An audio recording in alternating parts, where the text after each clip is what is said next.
तो guys welcome back to this new vlog. और आज हम कहीं बाहर तो नहीं घूम रहे और स्नोफॉल भी नहीं हो रही बाहर, लेकिन भाई लास्ट वीक मैंने एक वीडियो अपलोड करी थी जो कि मेरा रूम टूर था और उसमें मैंने आप लोगों से एक क्वेश्चन पूछा था कि क्या आप चाहते हैं कि मैं एक ऐसी वीडियो बनाऊं जहां पे मैं आपको टिप्स एंड ट्रिक्स दूं कि भाई क्या आपको करना चाहिए, what are the important things जो दिमाग में रखनी चाहिए अगर आपको एक घर ढूंढना है यहाँ पे आते ही कनाडा में एक स्टूडेंट की तरह। तो भाई ये काफी इंपॉर्टेंट टॉपिक रहता है, बहुत सारे लोग कंफ्यूज रहते हैं और कुछ लोग डरते भी हैं कि हाँ भाई इंडिया बैठे बैठे समझ नहीं आता कि कनाडा में जाके हम रहेंगे कहाँ। तो ये वीडियो आप लोगों के लिए आज काफी हेल्पफुल होने वाली है और अगर आपके भी आगे फ्रेंड्स हैं जो कि आपको पता है कनाडा ट्रैवल करने वाले हैं तो उनके साथ डेफिनेटली ये शेयर कर सकते हो। भाई काफी बढ़िया टिप्स मैं यहाँ पे देने वाला हूँ, तो वीडियो को आप एंड तक देखते रहो। और अगर आपने वो रूम टूर नहीं देखा है ये एक्चुअली जानने के लिए कि मैं कहाँ पे रह रहा हूँ, तो आप वो वीडियो भी चेकआउट कर सकते हैं, लिंक आपको मिल जाएगा उसका डिस्क्रिप्शन के अंदर। तो हम स्टार्ट करते हैं सबसे पहले पॉइंट से जो कि एक मेन पॉइंट है गाइस, और यहाँ पे मैंने अपने सारे नोट्स बना रखे हैं ताकि कोई मैं पॉइंट भूल ना जाऊं। और ये है कि आप इंडिया से ना कभी भी अपना घर जो है वो बुक करके मत आओ, और इसके पीछे मैं आपको भी रीजन लेता हूं। भाई इंडिया में बैठे बैठे अगर आप ऑनलाइन सर्च करते हो कि हाँ मुझे यहाँ रहना है और आप पूरी डील कर लेते हो, तो आपको ना ऑप्शंस नहीं पता लगता है कि भाई मेरे पास क्या इससे बेटर कोई ऑप्शन था। और दूसरी सबसे बड़ी चीज ये है कि आप अपने आंखों से नहीं देख पाते कि करंटली उस घर की कंडीशन कैसी है। तो अनलेस एंड अनटिल आपका यहाँ पे कोई फ्रेंड या फैमिली मेंबर है जो कि जाके उस घर को देख सके और आपकी सेटिस्फैक्शन हो सके, पूरी डील अच्छे से हो सके, उसके अलावा भाई कोई भी रिस्क लेने की जरूरत नहीं है और इंडिया से जो है वो घर मत बुक करके आना। अब आप लोगों के दिमाग में क्वेश्चन आ रहा होगा कि अगर हम इंडिया से कुछ बुकिंग करके नहीं आते हैं तो भाई आके आखिर कनाडा में हम रहेंगे कहाँ पे। तो इसके दो ऑप्शंस हैं आपके पास। पहला है एयरबीएनबी, अगर आपको नहीं पता, बेसिकली गाइस जैसे इंडिया में हम अलग अलग ऐप्स के थ्रू रूम्स बुक करते हैं, होटल्स बुक करते हैं, वैसी एयरबीएनबी भी है यहाँ पे और आप उसके थ्रू रूम्स ले सकते हैं कुछ दिन के लिए। आई थिंक कि कुछ लोगों को ये काफी एक्सपेंसिव पड़ता है। तो दूसरा ऑप्शन जो कि मतलब कुछ लोगों के लिए होता है, जैसे कि मेरे पास था, कि अगर आपको कोई फ्रेंड यहाँ पे रह रहा है या फिर उनके कोई रिलेटिव्स रह रहे हैं जहाँ पे वो कुछ दिन के लिए जा रहे हैं, तो आप कोशिश करें कि स्टार्टिंग में बिना कहीं पैसे दिए आप एडजस्ट हो जाएं कुछ दिन के लिए, ताकि उसके बाद जब यहाँ पे आप आए आपकी घर की रिसर्च जो है वो स्टार्ट हो पाए।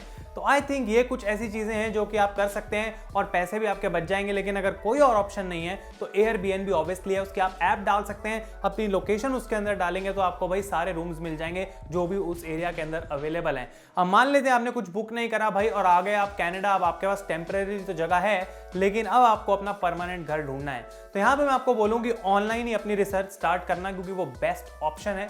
अब मुझे पता था कि ऑनलाइन कैसे रिसर्च करना है, वो मैं आपको भी बताता हूं, लेकिन एक इंपॉर्टेंट टिप जो मैं उससे पहले देना चाहूंगा ये कि सारी चीजें भाई अपॉइंटमेंट से यहाँ पे होती है। तो मैंने भी ये गलती करी थी कि हम निकल गए थे वाटरलू में घर ढूंढने के लिए और आधे लोग हमसे बात करने के लिए तैयार नहीं थे, ऑफिस बंद थे। तो बेस्ट चीज यही है कि आप लोग अपॉइंटमेंट लेकर जाएं भाई जहां पे भी आपको घर देखने जाना है। नहीं तो बहुत बार ऐसा होता है कि आप जाते हैं सोच के कि कुछ काम होगा और पूरा दिन वेस्ट हो जाता है। तो ऑनलाइन आप कहां पे रिसर्च कर सकते हैं, बेसिकली दो जगहें हैं। पहली है फेसबुक मार्केट प्लेस जो कि कनाडा में बहुत ज्यादा बढ़िया चलता है, काफी अच्छे तरीके से काम करता है। और यहाँ पे आपको बेसिकली अभी मैं स्क्रीन रिकॉर्डिंग में भी साथ साथ दिखा दूंगा कि आपको मार्केट प्लेस में जाना है, अपनी लोकेशन सिलेक्ट करनी है और वहां पे आपको डाल देना है रूम फॉर रेंट और आपको सारी लिस्टिंग्स दिख जाएंगी गाइज जो भी आपको उस एरिया में अवेलेबल है। उसके अंदर रेंट की कॉस्ट लिखी आ रही होगी, क्या क्या इंक्लूडेड है वो सारा डिस्क्रिप्शन में लिखा होगा, उसके बारे में हम अभी बात करते हैं। लेकिन आपको बेसिकली एक मैसेज सेंड करना है सेलर को, वहां से आप उससे मैसेंजर पे कॉन्वर्सेशन करके एक अपॉइंटमेंट बुक कर सकते हैं। और अगर कोई घर आपको पसंद है ऑब्वियसली आप जाके उसको देखें और अगर डील फाइनलाइज हो जाएगी तो वेल एंड गुड है। दूसरा प्लेटफॉर्म है किजीजी जो कि कनाडा में काफी लोग यूज करते हैं। यहां पे भी आपको बहुत सारी डील्स देखने को मिल जाती हैं, सेम है काइंड ऑफ फेसबुक की तरह कि आपको अपनी लोकेशन डालनी है, रूम फॉर रेंट, या फिर आप कुछ भी लिख सकते हैं, शेयरिंग रूम वगैरह, जिस तरीके से आप रहना चाहते हैं और वैसे आपको अपना रूम जो है वो इजीली ऑनलाइन मिल सकता है। जो भी लिस्टिंग्स है फिर आप उसको धीरे धीरे कॉल्स कर सकते हैं और आपको पता लग जाएगा कि हाँ भाई कौन सा मेरे लिए बेस्ट ऑप्शन है। अब अगली चीज एक और है कि भाई दो तरीके की हाउसिंग्स आपको कनाडा के अंदर मिल जाएंगी। पहली होती है स्टूडेंट हाउसिंग, और यूजुअली ये जो स्टूडेंट हाउसिंग है किसी प्रॉपर्टी डीलर कंपनी के अंडर आ रही होती है। जैसे मैं जिस बिल्डिंग में रह रहा हूँ ये एक अकोमोडेट यू नाम की कंपनी है जो इसको ओन करती है, और वाटरलू में काफी सारी ऐसी डीलर कंपनीज है क्योंकि यहाँ पे मोस्टली जो सारे घर हैं वो स्टूडेंट्स के हैं। और दूसरी टाइप की हाउसिंग होती है कि भाई हाँ जैसे एक मेरा घर है उसमें कुछ रूम्स खाली हैं तो मैं वो रेंट पे दे रहा हूँ, तो वैसी लिस्टिंग्स आपको यूजुअली जो है वो फेसबुक पे मिलती हैं। अब इन दोनों में से बेटर ऑप्शन कौन सा है ये आपके ऊपर है कि आपको क्या बेस्ट बेस्ट डील मिल रही है। आई थिंक दोनों ही एक सेफ ऑप्शंस हैं। अगर आप घर जाके अपनी आंखों से देख लेते हैं, सारी चीजें क्लैरिफाई कर लेते हैं और आपको डील जो है वो बिल्कुल सही लगती है, तो आई डोंट थिंक इसमें कोई इशू है।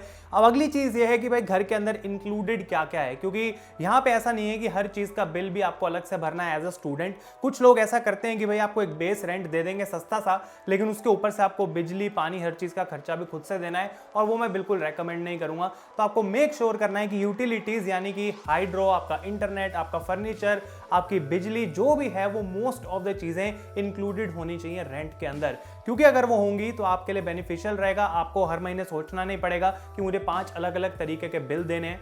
अब जो वाटरलू एरिया में यूजुअली चल रहा है, मैंने देखा है कि हाइड्रो यानी कि जो बिजली का बिल होता है वो अलग से हमको देना पड़ता है अपने रेंट के अलावा। मैं आपको अपना रेंट अभी बताता हूं, लेकिन ये आपको मेक श्योर करना है कि मोस्ट ऑफ द यूटिलिटीज जो है वो इंक्लूडेड हो।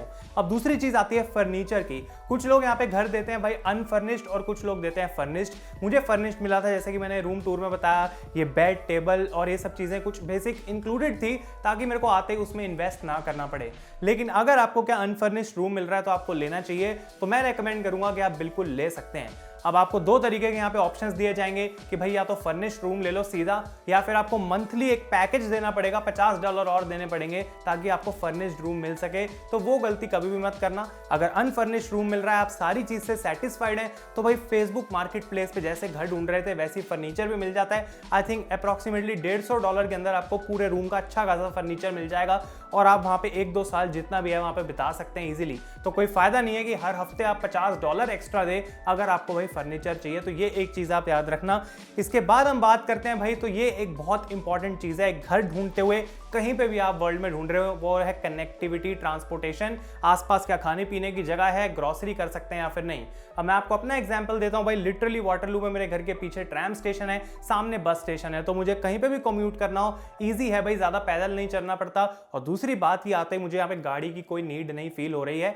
उसके अलावा वॉलमार्ट भी पास है जहां पे हम अपनी ग्रोसरी कर सकते हैं, आसपास खाने की जगह है, क्योंकि वाटरलू बेसिकली स्टूडेंट्स एरिया है, तो यहाँ पे सारी चीजें काफी इजीली अवेलेबल हो जाती हैं। तो अगर आप इस एरिया में नहीं भी आ रहे भाई, मान लो आप टोरंटो जा रहे हो या फिर आप ब्रैम्पटन जा रहे हो, किसी भी एरिया में आपको सर्च करना है, आप जाके वहां पे घर देखने जाते हो, तो उसमें आपको क्लियरली ये बात पहले पता लगा लेनी है कि भाई अगर मैं यहाँ से अपने कॉलेज जाऊंगा तो कैसे ट्रैवल करूंगा, कितना मेरा खर्चा आएगा, कितने मेरे पैसे लगेंगे, क्योंकि वो भी ऑब्वियसली आपके गाइस ट्रैवल जो है वो एक्सपेंस में जुड़ता है और हर महीने आपको खर्चा वो भी करना पड़ेगा।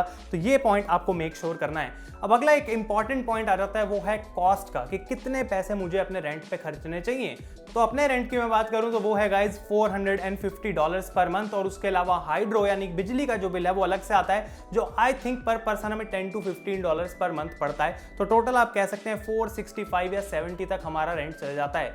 अब करंटली जब मैं आया था यहाँ पे और फेसबुक पे मैंने अपने सारे घर सर्च करे, तो मुझे $600, $700, $800 तक भी पर मंथ जो है वो घर देखे मैंने भाई। और मतलब मेरे को लग रहा था कि इतने सारे पैसे भला मैं रेंट पे क्यों लगाना चाहूँ।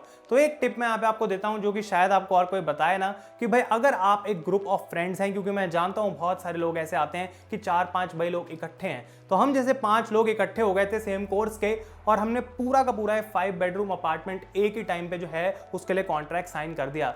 तो जहां इसका रेंट अराउंड 700 समथिंग था, हमको $450 पर मंथ सिर्फ देना पड़ रहा है। तो काफी कमाल की डील मिल जाती है, क्योंकि ऑब्वियसली भाई डीलर भी खुश है कि ये 5 बंदे लेके आ गए इकट्ठे, उनका फायदा होता है, और इस वजह से वो काफी बढ़िया डिस्काउंट दे देते हैं। अगर आपको शेयरिंग पे रहना है तो वो भी दूसरा ऑप्शन है पैसे बचाने का, कि एक रूम के अंदर आप 2 लोग रह लो, ताकि अगर $700 उस रूम का रेंट है तो आपको $350 पर मंथ ही देना पड़ता है। तो अगर आप फेसबुक मार्केट प्लेस पे रूम फॉर शेयरिंग लिखेंगे या शेयरिंग रूम फॉर रेंट लिखेंगे तो उसकी भी लिस्टिंग्स आपको मिल जाएंगी। आप लोगों से बात करें और इजीली आप वो भी घर ढूंढ सकते हैं। मुझे 15-20 दिन का टाइम लग गया था डील फाइनल करने के लिए, और बहुत सारी जगह मैंने देखी।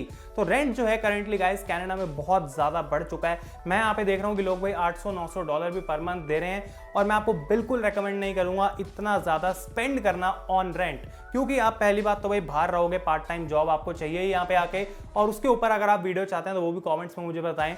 लेकिन आप यहाँ पे अपने घर पे इतना टाइम नहीं स्पेंड करते, और आपको इतना भाई लैविश लाइफस्टाइल जीने की कोई जरूरत भी नहीं है एज अ स्टूडेंट। अब ऑब्वियसली अगर आप अफोर्ड कर सकते हैं वो अलग बात है, और शायद आप ये वीडियो देख भी नहीं रहे, लेकिन आप एक अफोर्डेबल रेंज में घर लेना चाहते हैं तो डेफिनेटली आपको जो है आई थिंक $500 से लेके $600 की रेंज में, और उससे कम मिल जाए तो वो और भी ज्यादा बढ़िया है। तो ये आपका जो है टारगेट रहना चाहिए। इसके अलावा जो फाइनल पॉइंट है गाइस यहाँ पे मैं बात करना चाहता हूँ वो है लीज का। अब जब आप आते हैं ऐसे किसी प्रॉपर्टी डीलर के पास, ये आपको कहते हैं भाई 1 साल की लीज साइन कर लो। लीज इज बेसिकली कि आप उनको गारंटी करते हो कि अगले 12 महीने का रेंट मैं तुम्हें दूंगा और आप कॉन्ट्रैक्ट पे साइन मार लेते हो। ये होती है आपकी ईयरली लीज। दूसरी लीज ये भी होती है भाई आप मंथली लीज दे रहे हो और हर मंथ आपका रेंट जा रहा है मंथ टू मंथ। आपकी मर्जी है, जब मर्जी आप छोड़ सकते हो नोटिस देके, ताकि आपके पास ये ना हो कि भाई अगर घर चेंज करना है तो आप इजीली छोड़ सको। तो क्या इसमें चुनना चाहिए ऑप्शन?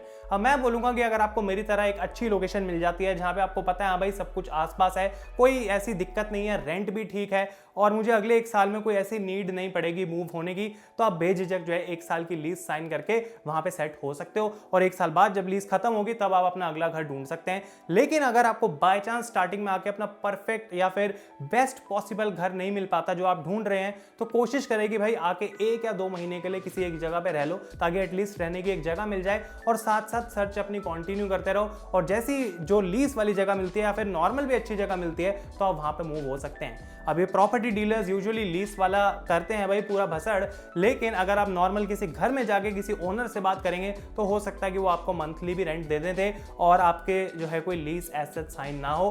तो ये थी गाइस कुछ important tips and I know कि ये टिप्स अभी भी काफी नहीं है क्योंकि बहुत सारे क्वेश्चंस आप लोगों के होंगे, तो आप कमेंट्स में मुझे डेफिनेटली वो पूछ सकते हैं। उसके अलावा मैंने पिछली वीडियो में बताया था मेरा इंस्टाग्राम का अकाउंट अब आ चुका है विच इज आयुष सूद 18। वहां पे आप मुझे डीएम कर सकते हैं और आने वाले जो भी स्टूडेंट्स हैं मैं उनकी हेल्प पूरी करने की कोशिश करूंगा रिगार्डिंग दिस हाउस थिंग। तो भाई डेफिनेटली अपने ओपिनियन शेयर करें कमेंट्स में और अगर मैंने कोई पॉइंट मिस कर दिया तो आप पूछ सकते हैं। I will try to reply to that in the comments. तो guys thank you so much for watching और मैं मिलता हूं आपसे इन द नेक्स्ट वीडियो।